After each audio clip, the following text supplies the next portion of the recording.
കേരളത്തിനായി പിരിച്ച പ്രളയ ദുരിതാശ്വാസ ഫണ്ട് ഒമാനിലെ സ്കൂളുകൾക്കായി ചെലവഴിച്ചതായി ഇന്ത്യൻ സ്കൂൾ ബോർഡ് വ്യക്തമാക്കി. പണം കേരളത്തിലേക്ക് അയക്കുന്നതിന് കാലതാമസം നേരിട്ടതിനാലാണ് വക മാറ്റിയതെന്ന് school director board chairman Sayyid Ahmed Salman പറഞ്ഞു. ഇക്കാര്യത്തിൽ സ്കൂൾ ബോർഡിന് വീഴ്ച സംഭവിച്ചെന്നും ചെയർമാൻ സമ്മതിച്ചു.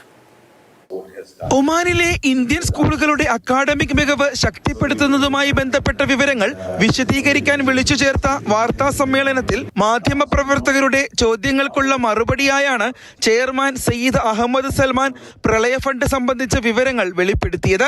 2018 കേരളത്തിലുണ്ടായ മഹാപ്രളയത്തിന്റെ കെടുതികളിൽ ഒരു കൈത്താങ്ങ് എന്ന നിലയിലാണ് ഇന്ത്യൻ സ്കൂൾ ബോർഡിന്റെ നേതൃത്വത്തിൽ പണം പിരിച്ചത്. അധികാരികളുടെ അനുമതിയോടെയായിരുന്നു ഇത്. എന്നാൽ കൃത്യമായ സമയത്ത് പണം അയക്കാൻ കഴിഞ്ഞില്ല.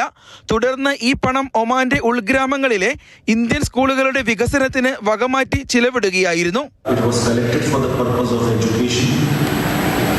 Because they wanted to build at that point of time some school over there which was washed away.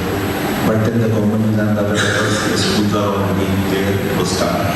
So it was for the purpose of education and it has been utilized for the purpose of education. As they say, charity begins at home. പ്രളയത്തിൽ തകർന്ന സ്കൂളുകൾ പുനർനിർമ്മിക്കാൻ പിരിച്ച പണം ആയതുകൊണ്ടാണ് പിന്നോക്കം നിൽക്കുന്ന സ്കൂളുകളുടെ വികസനത്തിനായി ചെലവഴിച്ചത്. വിദ്യാർത്ഥികളിൽ നിന്നും പിരിച്ച തുക മുഖ്യമന്ത്രിയുടെ ദുരിതാശ്വാസ നിധിയിലേക്ക് അയക്കാൻ ഇന്ത്യൻ സോഷ്യൽ ക്ലബിന് കൈമാറുന്നതിൽ സ്കൂൾ ബോർഡിന് വീഴ്ചയുണ്ടായി. മാറി മാറി വന്ന ഭരണസമിതി ഇക്കാര്യത്തിൽ തീരുമാനമെടുത്തില്ല. തുടർന്നാണ് പണം നാട്ടിലേക്ക് അയക്കുന്നതിന് പകരം ഒമാനിലെ ഇന്ത്യൻ സ്കൂളുകൾക്കായി ചെലവിടാൻ തീരുമാനിച്ചതെന്നും ബോർഡ് ചെയർമാൻ വിശദീകരിച്ചു. Mathrubhumi news, Muscat.